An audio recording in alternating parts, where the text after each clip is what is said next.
Bienvenidos, ¿cómo les va a ustedes que están del otro lado de la pantalla? Una vez más nos encontramos en un programa de Universidad Abierta. ¿Cómo estás, Santos? ¿Todo bien? Muy bien, Lean, con frío un poco, pero muy feliz de presentar un nuevo informe. Bien, como ustedes saben, se está cumpliendo el centenario de la reforma universitaria, por lo cual todos nosotros los estudiantes podríamos estar de festejo, pero la verdad que no, Anto, me parece que el clima no da como para festejar. Sí, la verdad. Por eso hoy vamos a hablar sobre la reforma académica que el oficialismo universitario, recordemos que está liderado por el rector Hugo Yuri, quiere llevar a cabo. Esta reforma es presentada como la reafirmación de los principios reformistas que lograron los estudiantes allá por 1918. Por eso hoy les vamos a mostrar la opinión de los principales actores y referentes de la vida universitaria. Vamos a ver qué piensan acerca de la reforma, qué creen, qué cambios hay que hacer, cuáles son las temáticas que hay que problematizar. Así, de esta forma, los dejamos viendo la primera parte de este informe que se llama Reforma 2018, la educación no se vende.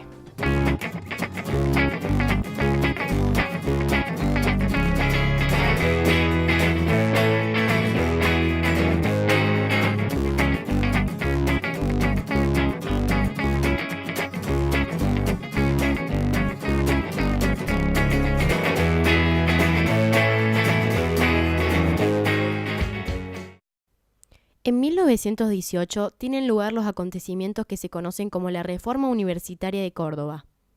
Los estudiantes se pararon frente a una universidad conservadora, elitista y clerical. Se declararon en huelga e impulsaron consignas revolucionarias. Luchaban por una universidad donde primara la soberanía popular, una universidad autónoma y autárquica, donde las autoridades fuesen elegidas entre todos, donde hubiera libertad para enseñar y aprender. Una universidad comprometida con la realidad social. El espíritu reformista quedó a partir de entonces marcado a fuego en lo que entendemos que significa ser universitario. Este año se cumplen 100 años de la reforma y mientras lo festejamos, el rectorado impulsa una nueva reforma, la reforma de la educación superior. A 100 años de la reforma del 18, uno de los hechos más significativos dentro de la historia de la educación superior en Argentina, el rector Hugo Yuri pretende implementar una reforma académica en un contexto socioeconómico en el que la educación pública se ve fuertemente amenazada. En este informe te vamos a contar de qué se trata, qué implicancias trae consigo y algunas de las opiniones al respecto. Acompáñanos.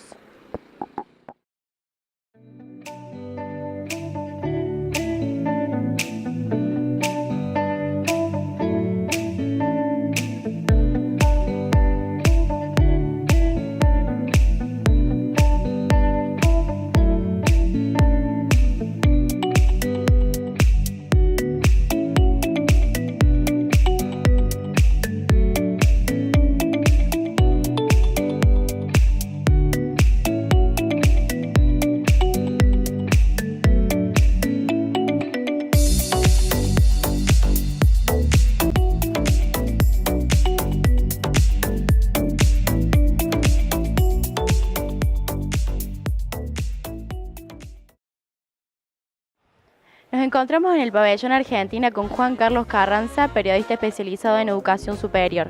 Contanos, Juan Carlos, ¿cuál crees que es la situación actual de la educación superior?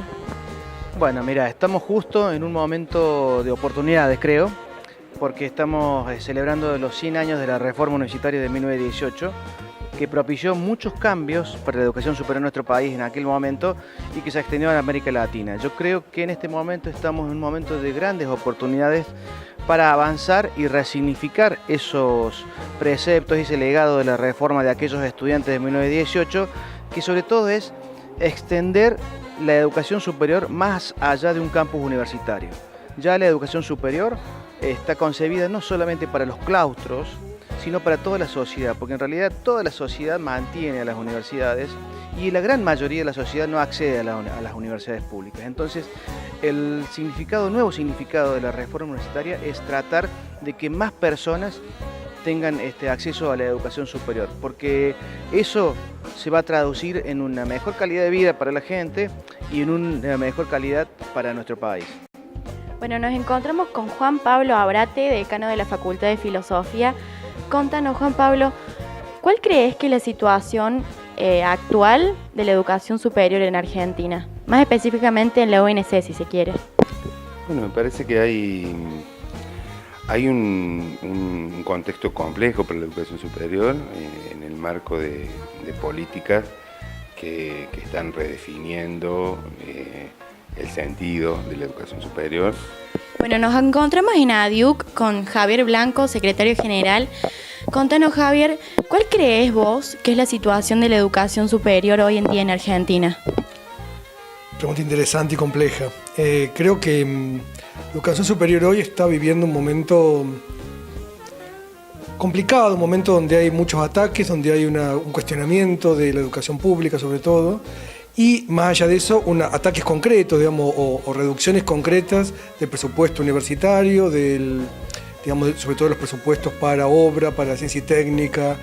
A través de algunas reformas puntuales, que por ahí se presentan como reformas muy acotadas, pero creo yo que tienen un impacto o que pueden tener un impacto en todo el sistema de educación superior en Argentina. Nos encontramos en la Facultad de Filosofía con Luca Miani, secretario general de la FUC. Contanos, Luca, ¿cuál crees que es la situación de la educación superior hoy en día en Argentina? Creo que es una situación preocupante por un lado. Creo que estamos ante un escenario en donde se vienen cambios estructurales en la forma que nosotros concebimos en la educación pública, y esas reformas van a ser en parte bastante silenciosas, y eso consideramos que es bastante peligroso, que no se están abriendo los espacios de discusión necesarios para pensar, pero que sí hay una intención fuerte de que Córdoba sea el espacio en donde el gobierno nacional vaya aprobando sus reformas a nivel estructural y un nuevo modelo de educación superior que sea beneficioso para intereses que no estamos de acuerdo, digamos, que incluyen a sectores empresariales, por ejemplo, en nuestras universidades, discutiendo nuestros planes de estudio, pensando en nuestra incorporación en un mercado laboral muy específico, y eso lo vemos como peligroso. Además de eso, este mismo cuestionamiento que se produce a nivel mediático, sobre todo, de un gobierno que tiende hacia una mercantilización de todos los bienes públicos, y donde la educación superior en particular es un bien público con cierta tendencia a ser mercantilizado en muchos lugares. En ese sentido, este año en Córdoba ocurrirá la CRES, la Conferencia Regional de Educación Superior, donde va a ser interesante la discusión, sobre todo a 10 años de la Declaración de Cartagena de Indias, que fue la CRES previa, donde se declaró, donde se consideró la educación superior como un derecho, por primera vez en la historia, digamos, de la educación superior. Como integrante de la FUC, ¿nos puedes contar más o menos cuáles son las discusiones que se desarrollan con respecto a la implementación de esta reforma? La actual conducción no está implementando espacios de discusiones que involucren a todos los estudiantes y a todos los centros de estudiantes para pensar las consecuencias o incluso todas estas aristas que estaba comentando antes de lo que podría ser un nuevo modelo de educación superior. Un espacio que creo que puede plasmar, si se quiere, un montón de trabajo y un montón de discusiones va a ser la CRES, que es el Congreso Regional de Educación Superior, en donde hay una serie de comisiones. Nosotros vamos a participar de una, tratando de llevar adelante estas discusiones que venimos teniendo, pero lamentablemente creo que es una deuda poder llevar esta discusión a cada una de las facultades.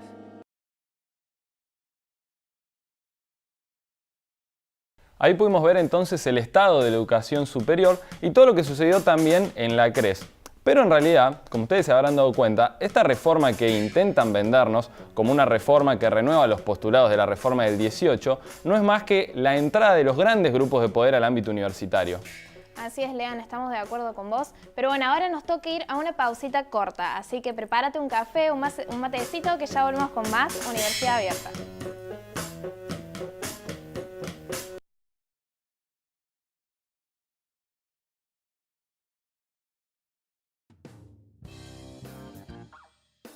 Seguimos entonces con más Universidad Abierta. Contame, Anto, ¿de qué se trata el box de hoy? Bueno, nuestra producción salió a las calles y le preguntamos a los jóvenes universitarios si saben de qué se trata la reforma académica. ¿Querés saber lo que respondieron? Míralo.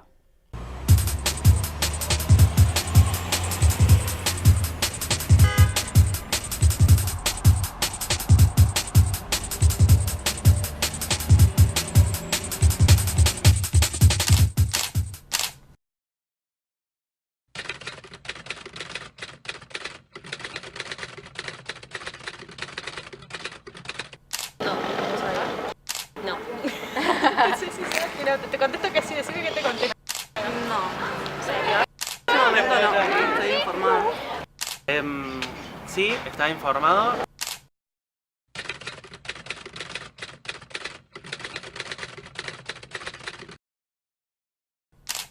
Y por una parte sí, como decís vos, por el tema de que a los que viven lejos les va a ser más fácil. Yo para mi carrera, al menos con lo que me quedé pensando, es que a mí no me sirve que sea un campo virtual, porque totalmente nosotros trabajamos todo el tiempo con clases presenciales porque lo necesitamos. Sí, yo creo que son aplicables dependiendo de la necesidad de cada estudiante. Y el cambio va a ser bastante drástico, digamos, porque todos se van a tener que acomodar a esa reforma. Hay facultades en las que incluso en algunas carreras existe, por ejemplo que es geografía, carreras en ciencias exactas. Tiene como algunas cosas de las que ya se venía hablando, como son la movilidad de los estudiantes, pero sí es algo que tiende a mercantilizar por ahí la educación, particularmente la nuestra, la artística, es algo que es bastante complicado y un poco peligroso también. Por ejemplo, los que tenemos, yo soy estudiante de teatro y como que una clase virtual no me sirve mucho, yo necesito trabajar con el cuerpo, entonces una carrera más teórica y gente que viva lejos le conviene esa clase. Claro, o sea, nosotros hacemos una carrera que es totalmente práctica. Pienso que se puede implementar y que va a servir de alguna manera para las personas que viven lejos en esos momentos, pero sí va a costar. Todavía lo tengo que pensar bien igual, pero creo que sí.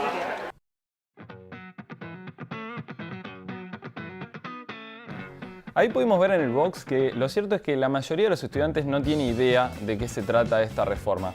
Me parece, Anto, que es fundamental que sepamos de qué se trata, que podamos conocerla. Bueno, justo me diste el pie, Lean. Así que, hablando de conocer, queremos explicar sobre dos puntos fundamentales. Por un lado, el sistema de créditos y por el otro, la extensión o el voluntariado. Continuamos viendo.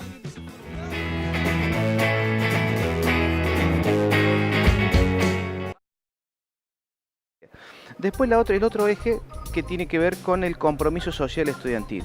¿Qué significa esto? Esto es un proyecto que se sancionó hace un par de años que implica que los estudiantes obligatoriamente, como parte de su currícula, como parte de su formación, tengan que hacer acciones sociales relevantes con programas de extensión.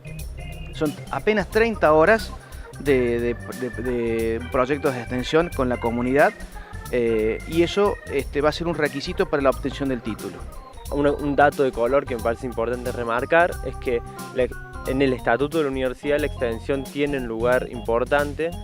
De hecho es en parte un gran legado reformista, 100 años de la reforma, me parece importante decirlo, pero hay tensiones respecto a cómo conseguimos la extensión, digamos. Entendemos que el proyecto de compromiso estudiantil es un proyecto que entiende la extensión de una manera, digamos, muy lineal, en donde la universidad se inserta en la sociedad y no hay un diálogo de saberes. Entendemos eso, de que sería mucho más interesante pensar proyectos o una idea de extensión que nos encuentre con los sectores populares en un diálogo y no en la universidad acercándole recursos y de una manera asistencialista, de una manera lineal, me parece. Voluntariado, en realidad, sí, el compromiso social estudiantil de alguna manera se puede emparentar con el voluntariado. Pero no te olvides que la extensión universitaria está vista no es como que la universidad tiene una posición de poder o superior al lugar donde va, sino que es una cuestión de diálogo, dialógica entre ambas partes. Tanto la universidad aprende de lo que va, de su proyecto, a donde va a ir, y a su vez la gente que recibe la capacitación de la universidad también aprende. Digamos, es un proceso de ida y vuelta la extensión. Y lo otro que me parece que es fundamental, que son los reconocimientos de trayectos formativos que se llaman créditos o llamados créditos académicos. ¿Qué significa esto? De alguna manera transformar la educación tradicional de las carreras y hacer estudiar más flexiblemente, más modularmente a través de pequeños trayectos y que vos puedas armar una trayectoria académica. A veces en el futuro se dice que no vamos a saber todavía o no sabemos todavía con qué trabajo nos vamos a encontrar. Hay cosas que todavía no sabemos que van a pasar. Entonces la educación superior tiene que estar preparada para dar formación continua a los profesionales que van a necesitar reconvertirse en el futuro para conservar sus puestos de trabajo y para generar nuevos empleos a través de esto que te decía, carreras o trayectos académicos mucho más flexibles, que vos puedas tomar un crédito académico de una facultad, otro de otro, que sea multidisciplinar y armes una disciplina acorde a lo que va a demandar el sector productivo en el futuro, que todavía no sabemos, pero tenemos que estar preparados. Hay, digamos, proyectos, rumores, discusiones sobre una reforma educativa que consiste en un sistema de créditos o llamados reconocimientos académicos, donde lo que de alguna manera ese sistema propone, que existe en muchas partes del mundo y en Argentina en particular, es una forma más flexible de hacer carreras. Y eso es de doble filo siempre, ¿no? Ese tipo de reformas son de doble filo, porque por un lado sí pueden facilitar una cosa que declaman desde los que favorecen esa propuesta, la movilidad estudiantil, la idea de que uno pueda armar carreras más acorde a distintos intereses. Por otro lado, también eso genera, sobre todo en una interacción no bien definida entre el sistema público y privado, dudas y preocupación acerca de cómo se van a integrar esos sistemas. Particularmente el Sistema Nacional de Reconocimiento Académico es un sistema generado por la Secretaría de Política Universitaria que propone un sistema de reconocimiento de asignaturas, de prácticas, de trayectos, de tramos, de diferentes tipos de experiencias formativas entre universidades públicas y universidades privadas, entre instituciones mal llamadas no universitarias, instituciones de educación superior públicas y privadas en todo el país.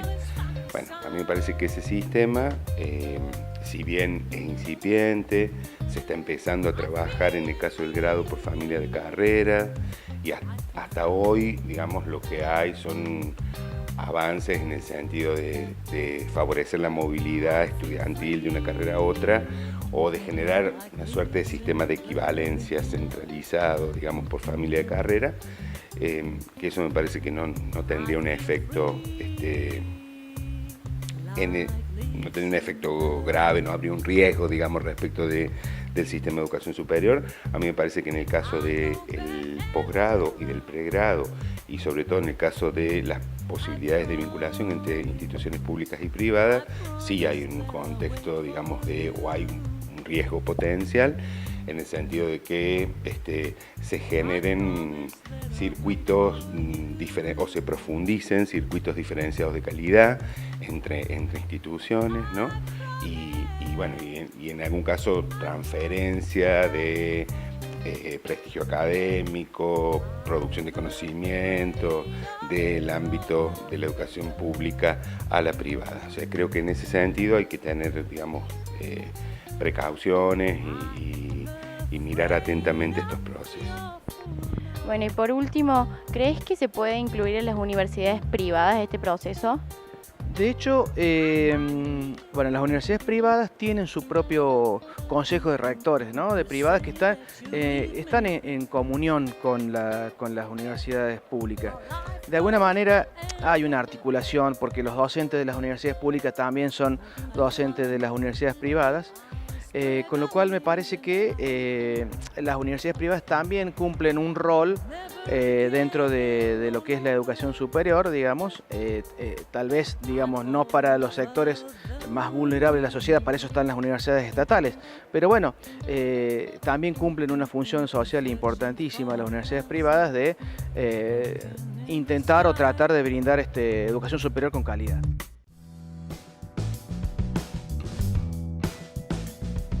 Después del corte vamos a estar hablando con nuestra cronista Buji, así que no te muevas, no cambies de canal, que ya volvemos con más Universidad Abierta.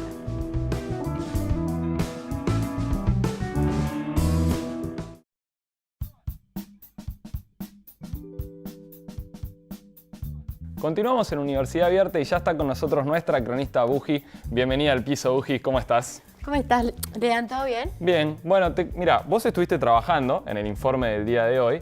Quería que me comentes bien cuáles son los ejes de esta reforma que se está llevando adelante. Bueno, los principales ejes de la reforma es la implementación de un sistema de créditos, la implementación de un sistema de voluntariados y también un campus virtual, que digamos que es la extensión del campus universitario a aulas virtuales en donde los profesores pueden dar las clases a través de internet, lo cual trae ciertos beneficios en el caso de aquellos estudiantes que no tienen la posibilidad por ahí de alquilarse un departamento cerca de la universidad.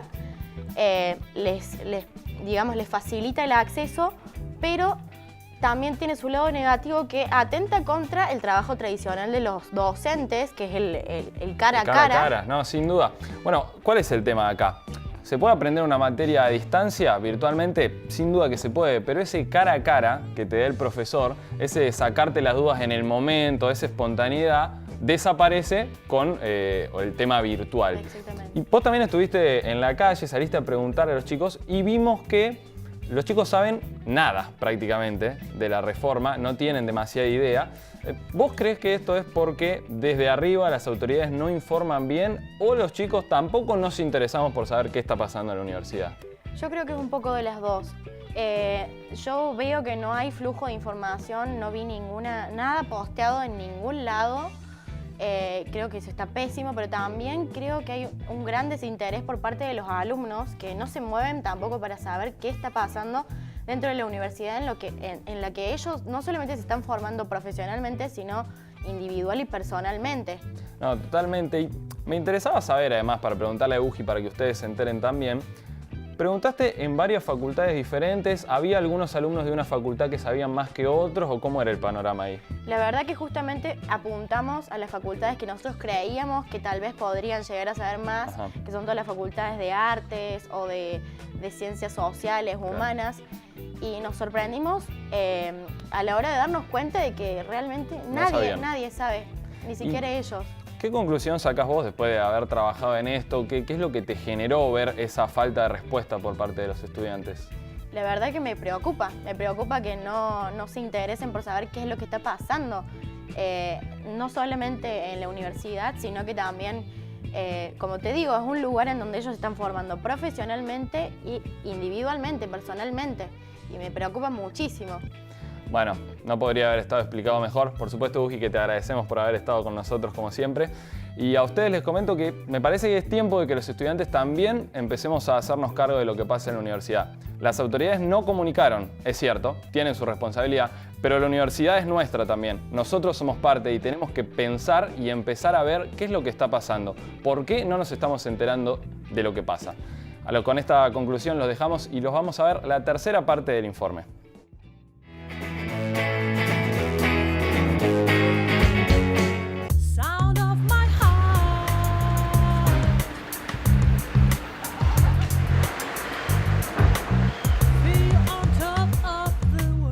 Y con relación al campus virtual, sí, claro, el campus virtual es lo que va a permitir dar territorialidad a la educación superior, digamos. Hoy las universidades están enclavadas en las grandes ciudades y si queremos llegar al objetivo de llegar a todos los sectores sociales, sí o sí tenemos que crear un poderoso campus virtual, de manera tal que los chicos del interior, que puedo dar fe de mi caso, digamos que yo vengo de Tras la Sierra, a los cuales nos cuesta mucho dejar nuestra tierra, el desarraigo. Yo siempre digo que la universidad es pública, es gratuita, pero no es para cualquiera, porque para estudiar en la Universidad de Córdoba necesitas, si venís del interior, necesitas alquilar, necesitas pagar comida, apuntes, entonces no es para cualquiera. El campus virtual, la educación a distancia, me parece que dejaría esta desigualdad de lado. Por eso me parece que es importantísimo también el campus virtual. Otra cosa que está en esta reforma y que se trabaja con fuerza es el tema de la educación virtual, del uso de herramientas informáticas y digitales para acceso a los contenidos, a nuevos formatos de contenidos, lo cual en sí mismo no es un problema, creo yo, no es una mala idea. El tema es cómo se integra eso, o sea, cómo la educación virtual se integra en una tradición de una universidad presencial. La incorporación de las nuevas tecnologías a la educación en general y a la educación superior, obviamente que son herramientas que uno no puede desconocer ni negar. El tema es cómo esas tecnologías se incorporan en relación a cada objeto específico, a cada disciplina, a las características de la formación en cada disciplina. En el caso de las humanidades, de las ciencias sociales, hay una cantidad de cuestiones que se pueden resolver a través de estas herramientas, ¿no?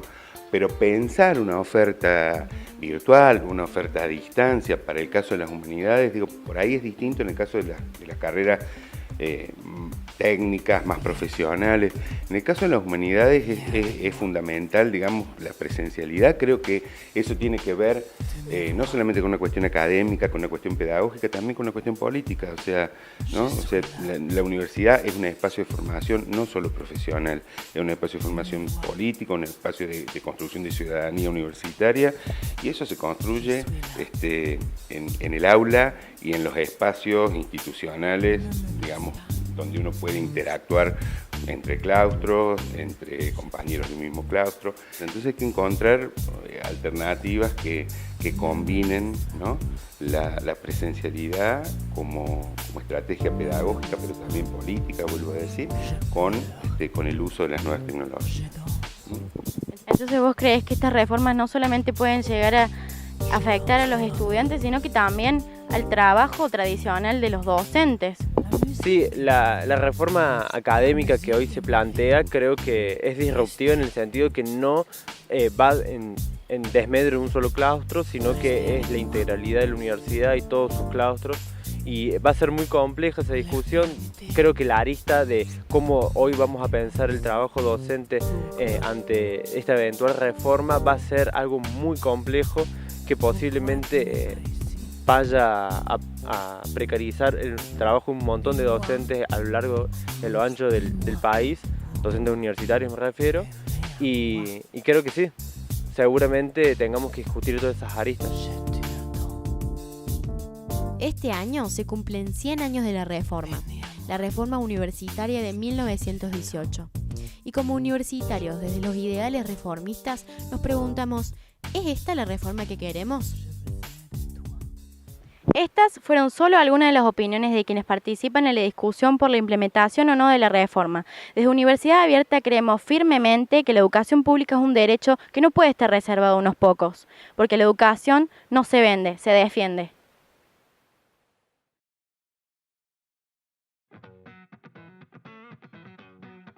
Así termina entonces nuestro informe de hoy. Creemos que está clarísimo, pero por si hace falta, no está de más decir que desde Universidad Abierta creemos que la universidad pública y gratuita es un derecho que debe ser respetado y nos manifestamos sumamente en contra de la reforma que se quiere llevar adelante.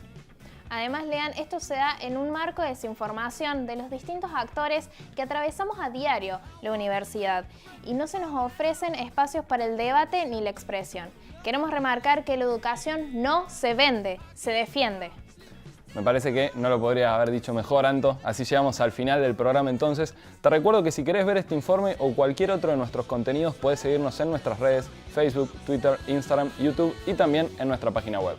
Y no te olvides que podés escucharnos todos los miércoles de 15 a 17 horas por Radio Revés y los viernes también de 15 a 17 por Radio Heterogénea. Nos despedimos y nos volvemos a encontrar próximamente con más Universidad Abierta.